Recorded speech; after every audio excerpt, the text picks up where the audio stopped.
नवंबर 2023 में मोहम्मद मुइज़ू, जो कि प्रोग्रेसिव पार्टी मालदीव्स में लीडर है, वो व्यक्ति ने अपना इलेक्शन जीता चाइना के समर्थन से। चाइना ने उसको सिर्फ समर्थन ही नहीं दिया बल्कि उसका पूरा कैंपेन डिज़ाइन किया, और वो कैंपेन था इंडिया आउट कैंपेन। उसके कैंपेन में उसने बार बार ये डिमांड की थी कि मेरे बनते ही प्रेसिडेंट मैं भारत के जितने भी एयरक्राफ्ट्स, उनके मिलिट्री पर्सनल जो भी हैं, मालदीव से हटा दूंगा। ये चीज़ को देखकर उस समय जो सेंटीमेंट बिल्ड किया गया, लोगों ने भी उसका समर्थन किया। मोहम्मद मुइज़ू जब राष्ट्रपति बना, उसके बनने के बाद उसने जो भारत की तरफ से गिफ्ट में दिए गए Dornier aircrafts, advanced light helicopters दिए गए थे, उन सबको बोला कि अब आप यहाँ से चले जाइए। भारत के जितने मिलिट्री पर्सनल वहाँ पर इन एयरक्राफ्ट्स और हेलीकॉप्टर्स को रन करते थे, उनको बोला आप भी चले जाइए। ये जितने भी भारत का एयर सपोर्ट मालदीव्स को दिया गया था, वो मालदीव्स में रेस्क्यू ऑपरेशंस, मेडिकल इवैक्यूएशंस और मैरीटाइम सर्वेलेंस के लिए था। भारत को जब ये बात बोली गई कि आपको यहाँ से जाना है, तो भारत ने बिना प्रोटेस्ट करे, अपने हुनर को मेंटेन करते हुए साइलेंटली वहाँ से सब कुछ विड्रॉ कर लिया।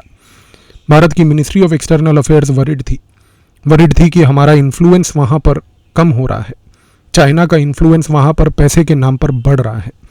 लेकिन इस चीज़ को कूल डाउन करने के लिए भारत के कुछ रॉ के अधिकारी जो थे, उन्होंने मिनिस्ट्री ऑफ एक्सटर्नल अफेयर्स को ये बात समझाई कि आपको घबराने की आवश्यकता नहीं है। अगर आज मालदीव्स को ये बात लगती है कि वो चाइना में एक ऑल्टरनेटिव ढूंढ सकता है और भारत का एक विकल्प पा सकता है, तो उसको ये चीज़ फील करने दीजिए। भारत ने जब साइलेंटली चीज़ों को विड्रॉ कर लिया, उसके बाद भारत की मिनिस्ट्री ऑफ एक्सटर्नल अफेयर्स और रॉ दोनों बहुत केयरफुल लेवल पर पूरे के पूरे मालदीव्स की सिचुएशन को रेगुलरली ऑब्जर्व कर रहे थे। नवंबर 2023 में जब ये चीज़ शुरुआत हुई, फरवरी 2024 तक जब भारत ने पूरा वहाँ से विड्रॉल कंप्लीट किया, उस विड्रॉल के बाद 2-3 चीज़ें हुई। कुछ ऐसी गतिविधियाँ मालदीव्स में चालू हुई जिसको भारत ने केयरफुली ऑब्जर्व करना शुरू करा। फरवरी 2024 में लामू अटोल एक ऐसा टापू है मालदीव्स में जहाँ पर कुछ मालदीवियन लोग रहते हैं। ये वो जगह है जहाँ पर भारत के चॉपर्स पहले मेडिकल रेस्क्यू करने रेगुलर जाया करते थे। लामू अटोल से एक बहुत बड़ी न्यूज़ आई। न्यूज़ ये थी कि वहाँ पर एक 27 वर्षीय गर्भवती महिला, जो कई बार इमरजेंसी कॉल्स के लिए बुलावा कर रही थी, मालदीव की सरकार से गुहार लगा रही थी कि उसको माले में, जो कि उनका कैपिटल है, वहाँ पर एक अस्पताल में ट्रांसफ़र किया जाए ताकि वो गर्भवती महिला अपने बच्चे को जन्म दे पाए। उसकी कॉल्स अनआंसर्ड रहीं क्योंकि चाइना का कोई भी हेलीकॉप्टर या एयरक्राफ्ट वहाँ पर पहुँच नहीं पाया, क्योंकि वहाँ पर किसी भी प्रकार से चाइना ने कोई मदद नहीं करी। और अनफॉर्चुनेटली लामू अटोल में फरवरी 2024 में इस 27 वर्षीय गर्भवती महिला ने अपनी जान खो दी। इसकी जान चले जाने के बाद उस पूरे के पूरे टापू में एक बहुत ही ज़्यादा सरकार के खिलाफ गुस्सा, चीन के खिलाफ गुस्सा बहुत अग्रेसिव लेवल पर बिल्ड हुआ। इस लेवल तक बिल्ड हुआ कि वहाँ पर एक फेसबुक कैंपेन तक चलाया गया कि चाइना कहाँ था, चाइना कहाँ है, हमें मदद क्यों नहीं मिली। भारत सिर्फ चीज़ें ऑब्जर्व कर रही थी कि चंद महीनों के बाद अद्दू अटोल, एक और वहाँ पर एक ऐसा टापू है जहाँ से 3 मछुआरे अलग अलग एक बोट में बैठकर निकले। जैसे ही वो बोट में निकले और थोड़े से गहरे समुद्र की ओर गए, वो समुद्री तूफान में फंस गए। उन्होंने डिस्ट्रेस कॉल्स भेजी। उन्होंने जब डिस्ट्रेस कॉल्स भेजी मालदीव की सरकार को और मालदीव्स के कोस्ट गार्ड को कि हमारी मदद की जाए, तो मालदीव की कोस्ट गार्ड ने उसी समय तुरंत जो है इसकी इतला चाइना को दी। चाइना को बोला कि आप कुछ भी करके अपने हेलीकॉप्टर्स को मालदीव्स के एयरपोर्ट से उड़ाकर यहाँ पर अद्दू अटोल के पास लाकर सर्वेलेंस करते हुए इन मछुआरों को बचाइए।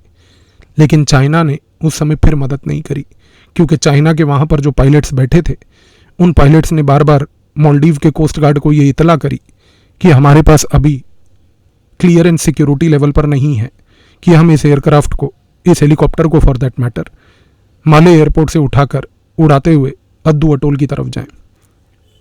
खमियाजा ये हुआ कि वो तीनों के तीनों मछुआरे उस समय जो गुहार लगा रहे थे कि समुद्री तूफान से हमें बचाया जाए, तीनों के तीनों की जान चली गई अद्दू अटोल में। इसके बाद इतना गुस्सा हुआ, इतना वहाँ पर भरपूर लेवल पर डिस्कशन चालू हुई और वहाँ पर कुछ प्रकार के लोगों ने तो व्हाट्सएप पर ये डिबेट भी करना चालू कर दिया कि भारत ही बेटर था, कम से कम एक गुहार लगाने पर आ तो जाता था।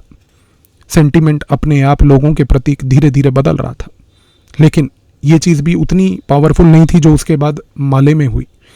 माले में चाइना के कुछ गुडविल लेवल पर मेडिकल जेट्स वहाँ पर खड़े थे, लेकिन उन गुडविल जेट्स के खड़े होने के बाद भी ना तो उनमें कोई पैरामेडिकल स्टाफ था, ना उनके पास किसी प्रकार का इक्विपमेंट था, और नाइट लेवल पर रात के समय फ्लाई करने के उनके पास सिक्योरिटी क्लियरेंसेस तक नहीं थे। इसकी वजह से क्या हुआ कि ये सब चीज़ें माले के अंदर बैठे हुए कुछ न्यूज़पेपर जर्नलिस्ट्स ने ऑब्जर्व करके मीडिया में रिपोर्ट करनी चालू कर दी। लोगों का गुस्सा ऑलरेडी काफ़ी ज़्यादा था। इस प्रकार की न्यूज़ क्लिपिंग्स को देखते हुए लोगों के गुस्से में और आग बबूला होने लग गए। इसके साथ साथ ये होने लगा कि जब जून 2024 आया तो जून 2024 तक मालदीव्स के अंदर एक और बड़ी घटना हुई, और वो घटना ये थी कि मालदीव स्टेट इंटेलिजेंस सर्विसेज जो है, जो कि डायरेक्टली रिपोर्ट करती है मालदीव के राष्ट्रपति को, उसने एक रिपोर्ट तैयार करके मोहम्मद मुइज़ू को दी। और रिपोर्ट में कुछ चर्चाएं की गई कि किस प्रकार से इस समय पब्लिक लेवल पर चाइना को लेकर, आपकी खुद की नीतियों को लेकर एक बहुत ज़्यादा गुस्सा लोगों में भरा हुआ है। लोग आज की डेट में पूछ रहे हैं कि क्यों आज हमें किसी प्रकार का इमरजेंसी रिस्पॉन्स सिस्टम नहीं मिल रहा। न्यूज़पेपर्स में उस रिपोर्ट में बताया गया कि किस तरीके से भारत के बारे में चर्चाएं हो रही हैं, किस प्रकार से उस समय ये बात लिखी गई। कुछ ऐसे पूर्व लोगों ने भी जो उस समय एसोसिएटेड थे भारत के साथ रेस्क्यू ऑपरेशंस में, उन्होंने भी आर्टिकल्स लिख लिख कर एक भारत के प्रति एक सेंटीमेंट जगाने की कोशिश करी। और किस तरीके से कुछ लोगों ने पूरे के पूरे मीडिया में, उस रिपोर्ट में बताया गया कि कैंपेन चल रहा है वहाँ पर कि चाइना सिर्फ यहाँ पर इंफ्रास्ट्रक्चर के नाम पर लोगों को मूर्ख बनाने आया है, लोगों के विकास के लिए और वेलफेयर के लिए नहीं आया। और अंत में उस रिपोर्ट ने यह बात बोली कि भारत की प्रेजेंस आज क्योंकि मालदीव्स में नहीं है, इसकी वजह से लोगों को जो खमियाजा भुगतना पड़ रहा है वो लोग ही जानते हैं। माले के सरकारी ऑफिसेज के एसी के कमरों में बैठे हुए नेता उस दर्द को नहीं समझ पा रहे। इस दौरान रॉ अपना काम साइलेंटली करती रही। सबसे पहली चीज़ तो ये हुई कि रॉ ने कुछ अपने एसेट्स और अपने सोर्सेज के थ्रू चाइना के कुछ ऐसे कॉन्ट्रैक्ट्स को आइडेंटिफाई करके पढ़ना चालू किया कि जिसके तहत ये बात प्रूव होने लगी कि चाइना ने पिछले 6 महीने में, जब से नई सरकार आई है, किस तरीके से उसने कॉन्ट्रैक्ट्स ऐसे डिज़ाइन किए हैं कि वो जितने भी मालदीव्स के अंदर छोटे छोटे पोर्ट्स हैं वहाँ पर वो ड्यूअल यूज़ इंफ्रास्ट्रक्चर, यानी कि सिविलियन और मिलिट्री लेवल पर इंफ्रास्ट्रक्चर को बनाना चाहती है। इसको बेसिकली और अच्छे तरीके से लीक करवाया गया, पूरे मीडिया में ये सेंटीमेंट को जनरेट कराया गया। बहुत सारे ऐसे मालदीवियन एलुमनाई थे जो भारत के अलग अलग यूनिवर्सिटीज़ में पढ़कर वापस गए हुए थे, जो अलग अलग प्रकार के व्यापार मालदीव्स में कर रहे थे। उनके तहत भी एक पब्लिक लेवल पर सेंटीमेंट जनरेट किया गया कि किस प्रकार से, पहली बात तो आज मालदीव की सरकार सिर्फ चाइना का समर्थन कर रही है। दूसरी बात, भारत की रॉ ने एक और साइलेंट अग्रेसिव कैंपेन चालू किया। भारत के अंदर जितने भी टूरिज्म एग्रीगेटर्स हैं, उन एग्रीगेटर्स को ये बात समझाई गई कि आप मालदीव्स के पैकेजेस को बहुत ज़्यादा प्रायोरिटी मत दीजिए। और आपको याद होगा कि 2024 में एक ऐसी परिस्थिति भी पैदा हुई थी कि जब बहुत सारे लोगों ने मालदीव्स जाने से इनकार कर दिया था और मालदीव्स में टूरिज्म भारत की तरफ से जो था वो बहुत अग्रेसिव लेवल पर डिप कर गया था। ये बात भूलने की आवश्यकता नहीं है कि मालदीव्स के लिए सबसे बड़ा टैक्स रेवेन्यू जनरेटर अगर आज कुछ है तो वो टूरिज्म है। यहाँ पर मालदीव्स को इकोनॉमिकली इस चीज़ का दर्द महसूस करवाया गया कि जब आपको पैसा ही नहीं मिलेगा, क्योंकि जब टूरिस्ट ही नहीं आएंगे, तो उसके बाद आप चाइना के आगे जाकर सिर्फ पैसे की गुहार करोगे। और उस गुहार के तहत ये होगा अनफॉर्चुनेटली कि चाइना आपको पैसा तो देगा लेकिन आपके इंफ्रास्ट्रक्चर को अगले 100 साल के लिए हड़प लेगा। जब ये नैरेटिव चलने लगा तो मालदीव के वो होटल लोग, वो होटल के मालिक, उन सब ने जाकर मालदीव की सरकार से गुहार लगाई कि अगर भारत के टूरिस्ट मालदीव नहीं आए तो मजबूरन हमारे होटल के धंधे नहीं चल पाएंगे, और अगर होटल के धंधे नहीं चले तो मालदीव की सरकार ज़्यादा समय नहीं रह पाएगी। ये सब जब चल ही रहा था तो उसी समय एक और चीज़ हुई। मालदीव के एक टेक्नीशियन ने, जो कि मालदीव की एयरफोर्स में काम करता है, उसने रिज़ाइन कर दिया। ये कोई छोटा मोटा व्यक्ति नहीं था। ये टेक्नीशियन एक बहुत ही टेक्निकल लेवल पर महत्वपूर्ण अधिकारी था जो मालदीव के रडार्स को संभालता था। जब उसने रिज़ाइन किया तो उसने रिज़ाइन करके ये इंडिकेशन दिया कि मेरे रेजिग्नेशन का कारण ये है कि जो चाइना ने पिछले 4 महीने में यहाँ पर रडार लगाए हैं उन रडार्स को मैं ऑपरेट नहीं कर सकता, क्योंकि ना तो मुझे वो रडार समझ में आते हैं और ना ही हमें किसी प्रकार की कोई ट्रेनिंग दी गई है। इस चीज़ को पूरे के पूरे मालदीव के मीडिया में फिर से उछाला गया, बताया गया कि किस प्रकार से चाइना ने मालदीव के एयरफोर्स को तक हाईजैक कर रखा है और वहाँ पर भी बिना ट्रेनिंग दिए अधिकारियों को इस प्रकार के रडार्स को मजबूरन यूज़ करा रही है। ये सारी गतिविधियाँ जहाँ पर एक जगह पर इकोनॉमिकली मालदीव्स को दर्द हो रही थी, एक जगह पर जहाँ लोग भारत के एब्सेंस से ऑपरेशनली दर्दों को झेल रहे थे, और वहीं पर मालदीव्स के मीडिया के तहत जो एक सेंटीमेंट चलाया जा रहा था, प्लस साथ में ये जो मालदीव के एयरफोर्स वाली घटना हुई, इन सारों के बाद मालदीव की सरकार आफ्टर ऑल फाइनली जागी। उसको ये बात समझ आई कि हम भारत को इग्नोर नहीं कर सकते। मालदीव के प्रेसिडेंट के ऑफिस से एक बैक चैनल लेवल पर भारत को एक कम्युनिकेशन भेजी गई। कम्युनिकेशन ये भेजी गई कि क्या आप अपने उन अधिकारियों को और क्या आप अपने वो रेस्क्यू मिशंस को दोबारा से रिवाइव कर सकते हो, पर एक सिविलियन लेवल पर। सिविलियन लेवल पर क्योंकि उस समय ये बात बोली गई कि हमने जो कैंपेन मजबूरन चलाया था, अगर उस कैंपेन के खिलाफ हम चले गए तो ऑपोजिशन ही हमारी सरकार गिरा देगी। इस कॉन्टेक्स्ट में भारत ने भी ज़्यादा इंसिस्ट नहीं किया, लेकिन भारत ने एक चीज़ ज़रूर बोली। भारत ने कहा कि ठीक है, हम आपके यहाँ पर रेस्क्यू मिशंस दोबारा से चालू करेंगे, हमारे मिलिट्री के अधिकारी वापस जाएंगे, सिविलियन भेष में काम करेंगे, लेकिन आपको पब्लिकली उनको थैंक करना होगा उनकी सेवाओं के लिए। सितंबर में ये चीज़ हुई। पिछले साल सितंबर अक्टूबर से लेकर इस साल जनवरी फरवरी तक भारत के रेस्क्यू मिशंस वहाँ पर वापस पहुँचे। लोगों को समझ आ गई कि भारत वापस आ चुका है।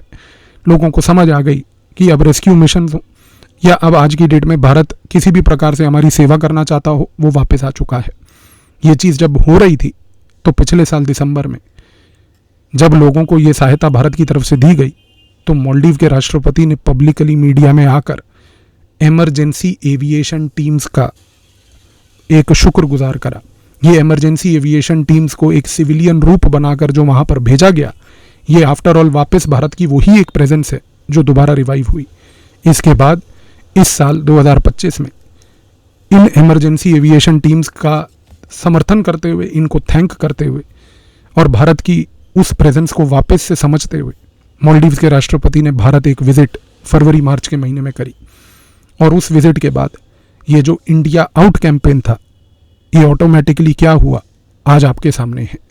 इस कॉन्टेक्स्ट में अब भारत के प्रधानमंत्री भारत और मालदीव्स के बीच में कूटनीतिक डिप्लोमेटिक लेवल पर 60th एनिवर्सरी 60वीं सालगिरह इस रिश्तों की मनाने के लिए पहली बात तो मालदीव्स जा रहे हैं। और अब जब वो मालदीव्स में इस समय हैं तो मालदीव्स में उन्होंने अलग अलग प्रकार के developmental projects, comprehensive maritime security partnership, strategic partnership, इन प्रकार की चीज़ों के साथ समर्थन करते हुए इस बैकड्रॉप में ये सारे एंगेजमेंट्स करे हैं। तो जब कोई नापाक देश इस प्रकार की गतिविधियां करता है तो आफ्टर ऑल भारत को सिर्फ धैर्य रखने की आवश्यकता है, क्योंकि अगर आप पूरे मालदीव्स के इस सिचुएशन को समझे हैं नवंबर 2023 से लेकर जुलाई 2025 तक, तो ये जो पिछले ऑलमोस्ट 1.5 साल पौने 2 साल में जो गतिविधियां अनफोल्ड हुई, इसमें सिर्फ भारत का धैर्य और लोगों के प्रतीक जो भारत ने एक पॉजिटिव सेंटिमेंट जनरेट किया था, आज वही चीज़ हमें वापस उन्हीं लोगों के प्रतीक एक पॉजिटिव सेंटिमेंट के तहत दोबारा लेके जा चुकी है।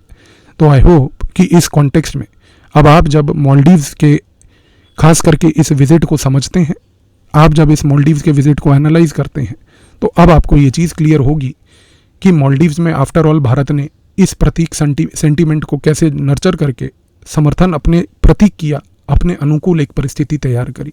धन्यवाद।